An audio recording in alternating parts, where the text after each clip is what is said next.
so then the other thing then is well, in the term virgin, you relate that to just not knowing a man, not knowing a man at all.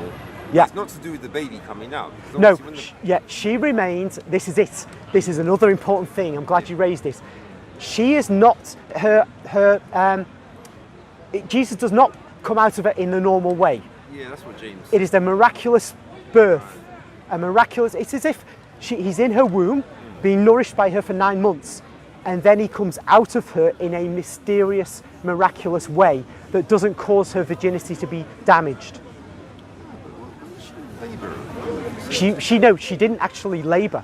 She didn't labour in the sense that women labour with pain, because that's a curse, isn't it? That's a curse. Yeah. So she didn't have that. She didn't have.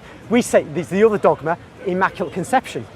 She doesn't bear the stain of other women and men, stain of original sin. So she won't suffer in childbirth. But anyway, she bears Jesus without pain. Doesn't mean she isn't heavy with him at 9 months. Yeah. And that she's actually having difficulty moving around and things like that. That's all possible, but the actual labour pains, no. Right, but it sounds like that part had to be implied in order to get that like you say, the immaculate virginity, because was that part even in the sort of let's say those Gnostic writings, would that have mentioned the part about him having to be come out of her without causing any blood, because that's obviously what they're trying to avoid.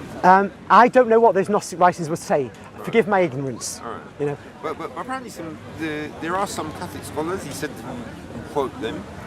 So it seems like some of your scholars do that. No, I'm sure they do. Right. Thank heaven there's someone who aren't as ignorant as me. Right. But one thing I'll say, it's very interesting. On the Turin shroud, gives a detail, especially with the photographic negatives, gives great detail about Jesus' anatomy, if it's Jesus. On that shroud, there's no belly button. Okay. Now think about that in the context of what we've been discussing.